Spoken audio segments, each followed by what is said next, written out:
There is a kind of music that doesn't just reach your ears, it settles into your soul, and when you hear it, it feels strangely familiar, as if you've known it forever. For many people, the music of André Rieu creates that feeling. It's the sensation that you might once have sat in a grand concert hall long ago, dressed in another era, listening to melodies that danced rather than demanded attention. André Rieu is not just a violinist or a conductor. He's a storyteller who uses sound instead of words.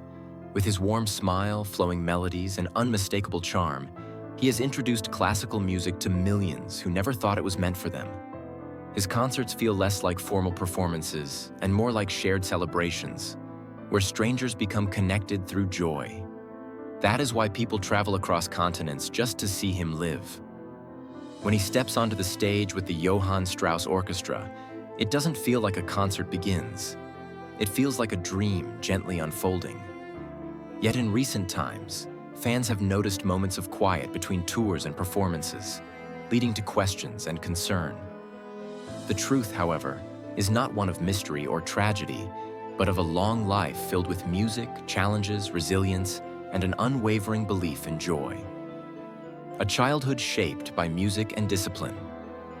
André Léon Marie Nicolas Rieu was born on October 1st, 1949, in Maastricht, the Netherlands, into a home where music was as natural as breathing. His father, André Antonius Rieu, was a respected conductor of the Maastricht Symphony Orchestra, and from an early age, music surrounded the household. Growing up in a Roman Catholic family with 5 siblings, André was the third of 6 children, learning early on about harmony, cooperation, and discipline. He began playing the violin at just 5 years old, guided by his parents, who recognized his natural connection to the instrument. While he deeply respected his father, their relationship was not without tension, as his father's strict musical discipline sometimes clashed with André's growing desire for emotional expression and freedom. Even as a child, André sensed that music could be more than perfection and precision. It could be warmth, romance, and connection. That quiet realization planted the seed for everything he would later become. Education, independence, and finding his own voice. Determined to refine his talent, André studied at some of Europe's most respected conservatories, including the Royal Conservatory in Liège and the Maastricht Conservatory between 1968 and 1973, where he trained under Joe Juda and Herman Krebers. Later, from 1974 to 1977, he continued his studies at the Royal Conservatory of Brussels under André Gertler, completing his education with the prestigious Premier Prix, the highest honor awarded by the institution. These years were formative, not only in skill but in philosophy. André absorbed the technical mastery of classical music while quietly rejecting the idea that it must remain distant or exclusive. He wanted music that smiled back at the audience.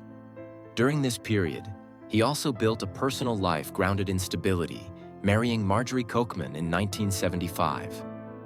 A language teacher and writer, Marjorie shared his love for culture while choosing to remain largely outside the spotlight, allowing André the freedom to build his musical vision. Building a life rooted in love and home together, André and Marjorie raised 2 sons, one of whom, Pierre, would later become closely involved in producing and managing the Johann Strauss Orchestra. Despite André's global success, the family chose to remain rooted in Maastricht, where they live in a historic castle built in 1492. For André, the castle represents more than luxury. It is the fulfillment of a childhood dream. As a young boy, he once visited the same building for piano lessons and promised himself that one day he would live there.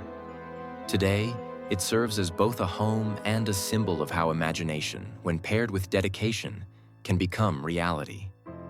André's ability to speak 6 languages, Dutch, English, German, French, Italian, and Spanish, further reflects his openness to the world, while his grounded family life keeps him anchored to who he truly is.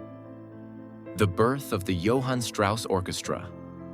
In 1987, André Rieu made the decision that would change his life and redefine classical music for a modern audience.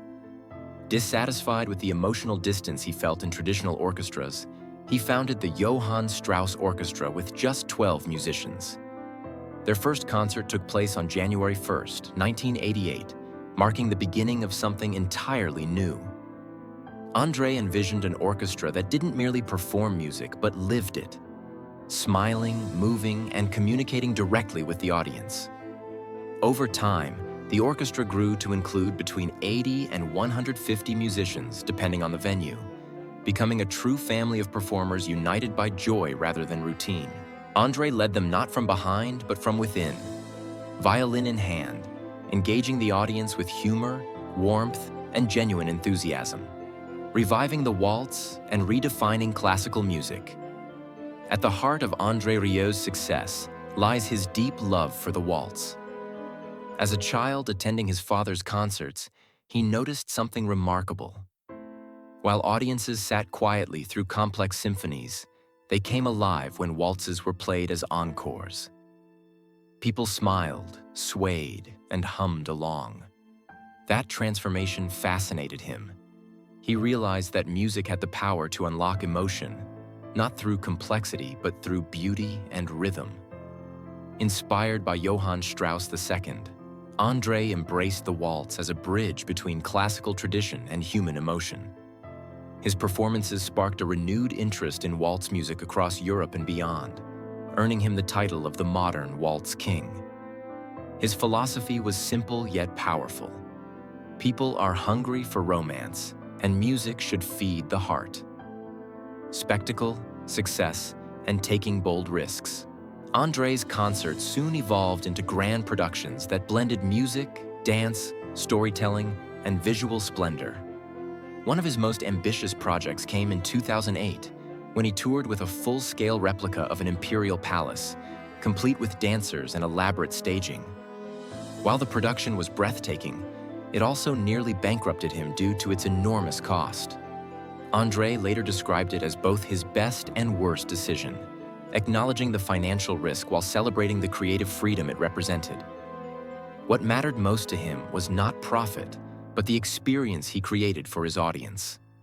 That willingness to take risks became a defining trait of his career, proving that passion often demands courage. Critics, praise, and the power of public love. As André's popularity soared, so did criticism from certain corners of the classical music world. Some critics accused him of oversimplifying classical music or prioritizing spectacle over technique. Yet others defended him fiercely, pointing out that his concerts brought classical music to people who might otherwise never encounter it. In countries like Australia, André achieved extraordinary success, becoming one of the best-selling artists of all genres, not just classical. In the UK and the United States, reviews were mixed, but audiences were overwhelmingly enthusiastic. André never positioned himself as a traditional purist. Instead, he embraced his role as a musical ambassador, believing that joy, accessibility, and authenticity mattered more than approval from critics. Loss, grief, and standing by his orchestra family. Despite the joy surrounding his career, André has faced moments of deep sorrow. In December 2016, tragedy struck when longtime orchestra member Ruud Merckx suffered a fatal heart attack during a UK tour. The loss was devastating, not only because of Ruud's talent, but because of the deep family bond shared within the orchestra. André immediately postponed and later canceled several concerts, prioritizing compassion over schedules. His public statements reflected genuine grief, emphasizing that the orchestra was a family before it was a business. The loss reminded both André and his fans that behind the music are real people, real relationships, and real pain. Silence. During the pandemic and choosing safety. Another period of silence came during the global pandemic, when André was forced to cancel his beloved open-air summer concerts in Maastricht. These performances had become annual celebrations, drawing tens of thousands of fans from around the world. Canceling them was heartbreaking, but André made it clear that safety came first. His messages to fans were filled with empathy and hope, promising that the music would return when the time was right. Rather than disappearing, André used the pause to reflect, reconnect, and prepare for future performances, reinforcing his belief that music may rest, but it never truly fades.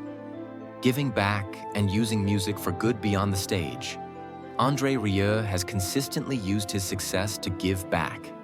From supporting music education for children to offering materials to help rebuild cultural landmarks after tragedy, his actions reflect a deep sense of responsibility. He understands that not every child has the opportunity he did, and he has worked to change that by funding music programs and encouraging access to instruments and lessons. For André, music is not a luxury. It is a gift that should be shared as widely as possible. Still playing, still dreaming, still dancing. Today, André Rieu continues to tour, record, and perform with the same enthusiasm that first inspired audiences decades ago. His concerts remain celebrations of life, filled with dancing, laughter, and moments of quiet beauty.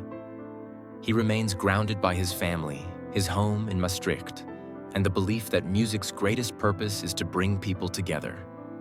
André Rieu is not defined by rumors, silence, or setbacks. He is defined by consistency, heart, and the simple idea that joy, when shared, becomes timeless. And as long as there are people willing to listen, dance, and dream, his music will continue to play.